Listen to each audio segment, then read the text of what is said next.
പത്തരമാറ്റിൽ ഇനി വരാനായിട്ട് പോകുന്ന ഒരു അടിപൊളി എപ്പിസോഡിൻ്റെ റിവ്യൂയിലേക്ക് എല്ലാവർക്കും സ്വാഗതം. അങ്ങനെ ആ ഒരു കുഞ്ഞിൻ്റെ യഥാർത്ഥ അച്ഛൻ അഭിയാണെന്നും അഭിയുടെ കൊടുംചതി എല്ലാവരും മനസ്സിലാക്കുന്ന ആ ഒരു ദിവസത്തിൻ്റെ എപ്പിസോഡിൻ്റെ റിവ്യൂ ആണ് കേട്ടോ പറയുന്നത്.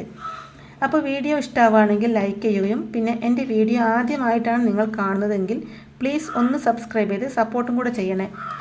അങ്ങനെ ആദർശ് തൻ്റെ നിരപരാധിത്വം തെളിയിക്കാൻ നോക്കുന്നുണ്ടെങ്കിലും ആരും തന്നെ അത് വിശ്വസിക്കുന്നില്ല. തൻ്റെ അമ്മയായ ദേവയാനി പോലും വിശ്വസിക്കുന്നില്ല. അവന് എതിരാവാണ്ട് ദേവയാനിയും. അമ്മയ്ക്ക് എന്നെ വിശ്വാസമില്ലേ? ചെറുപ്പം തൊട്ടേ അമ്മയ്ക്ക് എന്നെ അറിയാവുന്നതല്ലേ എന്നൊക്കെ ചോദിക്കുമ്പോൾ ഞാൻ നിന്നെ വിശ്വസിച്ചിട്ട് എന്തിനാടാ? ആ ഒരു പെൺകൊച്ച് നിന്നെ അച്ഛാന്ന് വിളിക്കുമ്പോൾ പിന്നെ ഞാൻ എങ്ങനെ നിന്നെ വിശ്വസിക്കും? എനിക്കറിയില്ല, ആരോ ഇതിൽ മനഃപൂർവ്വം കളിച്ചിട്ടുണ്ട്. ആ കുഞ്ഞു മനസ്സിന് എന്തായാലും പറഞ്ഞു പറ്റിക്കാൻ പറ്റില്ല. എന്തോ ഒരു തെറ്റിദ്ധാരണ വന്നിട്ടുണ്ടമ്മേ എന്ന് വിശ്വസിച്ചാലും മതി. അങ്ങനെ നായനയ്ക്കാണെങ്കിലോ ആദർശിൻ്റെ അവസ്ഥ കണ്ടിട്ട് വളരെ വിഷമം തോന്നുകയാണ്. മുത്തശ്ശനും മുത്തശ്ശിയും എല്ലാവരും ആദർശിനെ വെറുത്തിരിക്കുന്നു. അങ്ങനെ ഒരു തെറ്റ് ആദർശേട്ടനിൽ നിന്ന് ഉണ്ടാകുമെന്ന് ഒരിക്കലും വിശ്വസിക്കാനാകില്ല.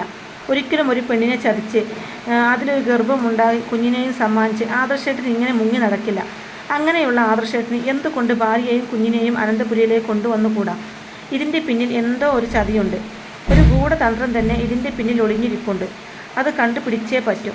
എൻ്റെ ഭർത്താവിനെ ഇതിൽ നിന്നും രക്ഷിച്ചേ പറ്റൂ. അങ്ങനെ നായന പലപ്പോഴായിട്ട് എല്ലാവരെയും നിരീക്ഷിക്കാൻ വേണ്ടി തീരുമാനിക്കുകയാണ്. അനന്തമൂർത്തി സാറിൻ്റെ കൊച്ചുമകനാണ് ആ കുഞ്ഞിൻ്റെ അച്ഛൻ എന്ന് മാത്രമേ ആ പെൺകുട്ടി അനഘ പറഞ്ഞിട്ടുള്ളൂ. ആ പെൺകുട്ടിക്ക് പേര് പറയാൻ കഴിഞ്ഞില്ല. അപ്പോഴേക്കും ആ പെൺകുട്ടി കോമാ സ്റ്റേജിലേക്ക് പോയി കഴിഞ്ഞിരിക്കുന്നു. അങ്ങനെ നവ്യാണെങ്കിലോ ഈ സമയം കൊണ്ട് പ്രസവം അടുത്തിരിക്കുകയാണല്ലോ. അപ്പോഴാണ് അഭിക്ക് വരുന്ന ഫോൺ കോളെല്ലാം തന്നെ നായന ശ്രദ്ധിക്കുന്നുണ്ട്. അഭി ടെറസിൻ്റെ മുകളിൽ കയറി നിന്നുകൊണ്ട് ഫോൺ ചെയ്യുകയാണ്. നായനയാണെങ്കിലോ ടെറസിൽ തുണി വിരിക്കാനായിട്ട് പോകുമ്പോഴാണ് കേട്ടോ അഭിയുടെ ഈ സംസാരം കേൾക്കാനിട വരുന്നത്. ഇല്ലടാ, ആർക്കും സംശയമൊന്നുമില്ല. ഇപ്പോൾ അവൾ അച്ഛ എന്ന് വിളിച്ച് ആദർശിൻ്റെ പുറകെ തന്നെയുണ്ട്. അവന് നാണം കെട്ട് തല കുനിച്ച് നിൽക്കുന്നത് കാണുമ്പോൾ അതും ഒരു രസം തന്നെയാണ്. അവനെ തോൽപ്പിക്കാൻ പറ്റിയ ഒരവസരവും ഞാൻ പാഴാക്കില്ല. എല്ലാവരും ഈ ഞാനാണ് മോശപ്പെട്ടവനായി ചിത്രീകരിച്ചിരുന്നത്. ഇപ്പോൾ ദേ ഒരു 4-5 വയസ്സുള്ള കുഞ്ഞിൻ്റെ അച്ഛനായിട്ട് അവനിങ്ങനെ വിരസി നടക്കല്ലേ എന്ന് പറഞ്ഞ് അഭി പൊട്ടിച്ചിരിക്കുമ്പോൾ നായനയാണെങ്കിലോ മറഞ്ഞു നിന്ന് എല്ലാം കേൾക്കുകയാണ്. വീണ്ടും അഭിയുടെ വായിന്ന് അതെ, എന്തായാലും അവൾ അനഘക്ക് ഇത്ര പെട്ടെന്ന് ഇങ്ങനെ ഒരു അവസ്ഥ വരുമെന്ന് ഞാൻ ഒരിക്കലും പ്രതീക്ഷിച്ചില്ല. അവൾക്ക് പേര് പറയാൻ പറ്റിയില്ലല്ലോ. അവൾ ഇനി ഒരിക്കലും സംസാരിക്കില്ല. അവൾ ഇനി പഴയ അവസ്ഥയിലേക്ക് തന്നെ തിരിച്ചു വരില്ല. അത് തന്നെ വലിയ ഭാഗ്യം. ഹോസ്പിറ്റലിൽ വെച്ച് ഞാനൊന്ന് പേടിച്ചതാ. അവളെങ്ങാനും സത്യങ്ങൾ വിളിച്ച് പറഞ്ഞിരുന്നെങ്കിൽ പിന്നെ എൻ്റെ കാര്യം പോക്കാണ് എന്നൊക്കെ പറയുന്നത് കേൾക്കുന്നതും നായനക്ക് സംശയം ഇരട്ടിക്കുകയാണ് കേട്ടോ. അപ്പോൾ എന്തോ ഒരു ചതി നടന്നിട്ടുണ്ട്. ആദർശത്തിനെ മനഃപൂർവ്വം കുടുക്കിയതാണ്. ഒരു പക്ഷേ ആ കുഞ്ഞിൻ്റെ അച്ഛൻ ആ പെൺകുട്ടി പറഞ്ഞ പോലെ തന്നെ അഭി ആയിക്കൂടെ? തെറ്റിദ്ധരിപ്പിച്ചതായിരിക്കാം അനഘയുടെ മകളെ എന്നിങ്ങനെ ഓർക്കുന്നുണ്ട് കേട്ടോ നായന. ഇതങ്ങനെ വിട്ടാൽ പറ്റില്ല. ഇത് അന്വേഷിക്കണം. തൽക്കാലം ആരും ഞാനിത് അന്വേഷിക്കുന്ന വിവരം അറിയാൻ പാടില്ല. അങ്ങനെ നന്ദുവിനെ കാണാനായിട്ട് നായന പോകുന്നുണ്ട് കേട്ടോ. ഇക്കാര്യങ്ങളെല്ലാം അറിഞ്ഞ് വളരെ വിഷമത്തിലാണ് നന്ദുവും. നന്ദുവിനോട് എല്ലാ കാര്യങ്ങളും അനി വിളിച്ച് പറഞ്ഞിട്ടുണ്ടായിരുന്നു. ഒരിക്കലും നിൻ്റെ ഏട്ടൻ ആദർശേട്ടൻ ഇങ്ങനെ ഒരു ചതി ചെയ്യോ എന്ന് നന്ദു ചോദിക്കുമ്പോൾ അനി പറയും, ഇല്ല, ഒരിക്കലും ആദർശേട്ടൻ ഇങ്ങനെ ഒരു ചതി ചെയ്യില്ല. എനിക്ക് പൂർണ്ണ വിശ്വാസമാണ്. എന്തോ ഒരു ചതി നടന്നിട്ടുണ്ടെന്ന് പറയും അനിയും. അങ്ങനെയാണെങ്കിൽ നയനേച്ചി ഒരുപാട് വിഷമിക്കുന്നുണ്ടാവുമല്ലോ എന്ന് നന്ദു ചോദിക്കുമ്പോൾ അതെ, ഏട്ടത്തി ഒരുപാട് വിഷമിക്കുന്നുണ്ട്. ഭർത്താവിനെ വിശ്വസിക്കണോ അവിശ്വസിക്കണോ എന്നറിയാത്ത ഒരവസ്ഥയിലാണ് അവർ. എന്തായാലും ഇതിൻ്റെ സത്യാവസ്ഥ അധികം വൈകാതെ തന്നെ പുറത്തു വരും എന്ന് പറയുന്നുണ്ട് നന്ദു. ആ സമയത്താണ് നന്ദുവിനെ കാണാനായിട്ട് നായന അവിടേക്ക് വരുന്നത്. മോളെ, നമുക്കൊരിടം വരെ പോകണം.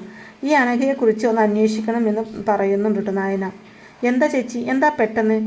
അതല്ല, എനിക്ക് ചില സംശയങ്ങളൊക്കെ ഉണ്ട് എന്ന് പറയുമ്പോൾ എന്ത് സംശയം എന്ന് നന്ദു ചോദിക്കുമ്പോൾ അഭിയുടെ ഫോൺ കോൾ സംഭാഷണമൊക്കെ പറഞ്ഞു കൊടുക്കുന്നുണ്ട് കേട്ടോ നായന നന്ദുവിന്. ശരി, നമുക്ക് അന്വേഷിക്കാം ചേച്ചി. എവിടെയായിരുന്നു ഈ അനഘ താമസിച്ചിരുന്നത്? അങ്ങനെ ഈ അനഘ താമസിച്ചിരുന്ന സ്ഥലത്തേക്ക് പോകുന്നുണ്ട് കേട്ടോ നന്ദുവും നായനയും കൂടി. എന്നിട്ട് അനഘയെക്കുറിച്ച് എല്ലാം അന്വേഷിക്കുന്നുണ്ട്.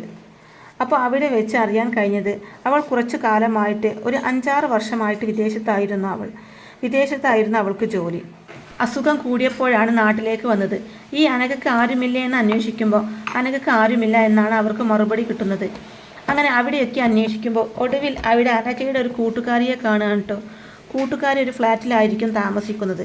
അവരെ അന്വേഷിച്ച് ചെന്നപ്പോൾ ആ ഒരു കൂട്ടുകാരി അറിയാതെ അവരുടെ മുമ്പിൽ വന്ന് പെടുന്നതാണ്. ആഹാ, അനഘയുടെ മോൾ നിങ്ങളുടെ വീട്ടിലുണ്ടല്ലോ. അവൾക്ക് അവളുടെ സ്വന്തം അച്ഛനെ കിട്ടിയല്ലോ, അത് തന്നെ വലിയ ആശ്വാസം. അവളുടെ മനസ്സിൽ തീയായിരുന്നു. അവളുടെ കുഞ്ഞിന് ആരുമില്ലല്ലോ എന്നുള്ള ആദിയായിരുന്നു അവളുടെ മനസ്സിൽ. ഇനിയിപ്പോൾ ആ ആദി വേണ്ടല്ലോ, അവൾ എത്തേണ്ട സ്ഥാനത്ത് തന്നെ എത്തിയല്ലോ. എന്തായാലും അച്ഛൻ്റെ കയ്യിൽ തന്നെ അവൾ എത്തിയല്ലോ എന്ന് പറയുന്നുണ്ട് കേട്ടോ കൂട്ടുകാരി. അവളുടെ കുഞ്ഞിൻ്റെ അച്ഛൻ ആരാണ്, എന്തൊക്കെയാണ് നിങ്ങൾ ഈ പറയുന്നതെന്ന് നായന ചോദിക്കുമ്പോൾ, അനന്തമൂർത്തി സാറിൻ്റെ കൊച്ചുമകൻ തന്നെ. അവളെ ഒരുപാട് കാലം പ്രണയിച്ചു നടന്നു. അവൾ ഗർഭിണിയാണെന്നറിഞ്ഞപ്പോൾ അവൻ അവളെ ഉപേക്ഷിക്കാൻ നോക്കിയതാ. എന്നാൽ തൻ്റെ കുഞ്ഞിനെ പ്രസവിക്കുമെന്ന വാശിയിൽ അവൾ ജോലി സമ്പാദിച്ച് വിദേശത്തേക്ക് പോയി. കുഞ്ഞിനെയും കൊണ്ട് ഒരിക്കലും അവൻ്റെ മുമ്പിലേക്ക് അവൾ വരില്ലായിരുന്നു. കാരണം അവൾക്ക് ഇങ്ങനെയൊരു അസുഖമാണ്. ഏതു നിമിഷവും മരണപ്പെടുമെന്ന ഭയം കൊണ്ട് അവൾ നാട്ടിലേക്ക് കുഞ്ഞിൻ്റെ അച്ഛനെ കാണാൻ വേണ്ടി എത്തിയത്. ആദ്യമൊക്കെ അവനോട് ആ കുഞ്ഞിനെ സ്വീകരിക്കാൻ പറഞ്ഞെങ്കിലും അവൻ എന്തൊക്കെയോ കാരണങ്ങൾ പറഞ്ഞ് ഒഴിഞ്ഞു മാറുകയായിരുന്നു. പാവം. എന്തായാലും നിങ്ങളെ അനന്തമൂർത്തി സാറിനെ വിളിക്കാൻ തോന്നിയത് നല്ല കാര്യം എന്ന് പറയാൻ കേട്ടോ. ഇത് കേട്ടതും നയന ചോദിക്കും, അവൾ എവിടെയാണ് താമസിച്ചത്? അവളുടെയും കുഞ്ഞിൻ്റെയും ഒക്കെ ഒരുമിച്ചുള്ള ഫോട്ടോസ് വല്ലതും ഉണ്ടോ? ആ ഫോട്ടോസ് ഒന്നും ഉണ്ടായിരിക്കില്ല. ഒരിക്കലും അവരിതൊന്നും സമ്മതമായിരുന്നില്ലല്ലോ. അതുകൊണ്ട് തന്നെ ഫോട്ടോസ് ഒന്നും ഉണ്ടാകാൻ ചാൻസ് വളരെ കുറവാണ്. ഇതാണ് അവൾ ഉപയോഗിച്ചിരുന്ന റൂം എന്ന് പറഞ്ഞ് അനഘയുടെ റൂം തുറന്നു കൊടുക്കുന്നുണ്ട്. അവിടെ കയറി നോക്കുന്നുണ്ടെങ്കിലും ഫോട്ടോസ് ഒന്നും തന്നെ അവിടെ കാണുന്നില്ല കേട്ടോ. ഒരു പ്രണയലേഖനം പോലും അവിടെയില്ല. അങ്ങനെ തപ്പിത്തിരിഞ്ഞ് നടക്കുന്ന സമയത്താണ് ഒരു ഡയറി കുറിപ്പ് അവരുടെ കയ്യിൽ കിട്ടുന്നത്. അത് വായിച്ചതും നയനക്ക് കാര്യങ്ങളൊക്കെ മനസ്സിലാവാണ്. അബി, നീ ഒരു ചതിയനാണെന്ന് ഞാൻ ഒരിക്കലും മനസ്സിലാക്കിയില്ല. എൻ്റെ വയറ്റിൽ നിൻ്റെ കുഞ്ഞുണ്ടെന്നറിഞ്ഞപ്പോൾ നീ എന്നെ ഉപേക്ഷിച്ചു. പക്ഷേ ഒരിക്കലും ഞാനോ മോളോ നിൻ്റെ മുമ്പിൽ വരില്ല. നിൻ്റെ ഒരു ചില്ലി ക്യാഷ് പോലും ഞങ്ങൾക്ക് വേണ്ട. എൻ്റെ മോളെ അന്തസ്സായി ഞാൻ വളർത്തും, ഞാൻ പ്രസവിക്കും എന്നൊക്കെയാണ് കേട്ടോ ആദ്യ പേജുകളിലൊക്കെ. പിന്നെ ആ കുഞ്ഞിനെ പ്രസവിച്ചതും അവളുടെ കളിക്കൊഞ്ചലുകളും എല്ലാമായിരുന്നു. അബിയാണ് ആ കുഞ്ഞിൻ്റെ അച്ഛൻ എന്ന് അവൾ എഴുതി വെച്ചിരുന്ന അഡ്രസ്സ് പോലും അവിടെ ഉണ്ടായിരുന്നു. അതും അബിയുടെ പേരുള്ള അഡ്രസ്സ് തന്നെയായിരുന്നു. പിന്നെയാണ് ആ ഒരു വാക്കുകളുള്ളത്, അബി, നിന്നെ ഞാൻ അന്വേഷിച്ച് വരുവാണ്. എൻ്റെ മോൾക്ക് ആരുമില്ല. അച്ഛൻ ആരാണ് എന്ന് ഞാൻ ഇതുവരെ അവളോട് പറഞ്ഞിട്ടില്ല. പക്ഷേ ഇനിയിപ്പോൾ എനിക്കത് അവളോട് പറഞ്ഞേ പറ്റൂ. കാരണം എൻ്റെ ജീവൻ അധികം ആയുസില്ല. എത്രയും പെട്ടെന്ന് മരിച്ചു പോകുന്ന ഒരു ജീവനായി പോയി ഞാൻ. അതുകൊണ്ട് ഞാൻ നിന്നോട് പറയാം, നീ എൻ്റെ മോളെ ഏറ്റെടുക്കണം. നിൻ്റെ കല്യാണം കഴിഞ്ഞിരിക്കാം, നിനക്കൊരു ഭാര്യ ഉണ്ടായിരിക്കാം. പക്ഷേ എവിടെയെങ്കിലും നീ അവളെ വളർത്തണം. എൻ്റെ ജീവിതകാലം മുഴുവനും ഞാൻ അവളെ നോക്കുമായിരുന്നു. പക്ഷേ എൻ്റെ അവസ്ഥ നിനക്കറിയാലോ. ഞാനിപ്പോൾ ട്യൂമർ ബാധിച്ച് ഏതു നിമിഷവും മരിച്ചു പോകുന്ന നിലയിലാണ്. അതുകൊണ്ട് അബി, നീ അവളെ ഉപേക്ഷിക്കരുത്. അങ്ങനെ നാട്ടിലേക്ക് വരാം എന്നുള്ള ആ ഒരു എഴുത്ത് മാത്രമാണ് കേട്ടോ. പിന്നെ എന്തൊക്കെയാണ് അവിടെ നടന്നിട്ടുണ്ടാവുക എന്ന് ആ കൂട്ടുകാരി പറഞ്ഞു കൊടുക്കുന്നുണ്ട്.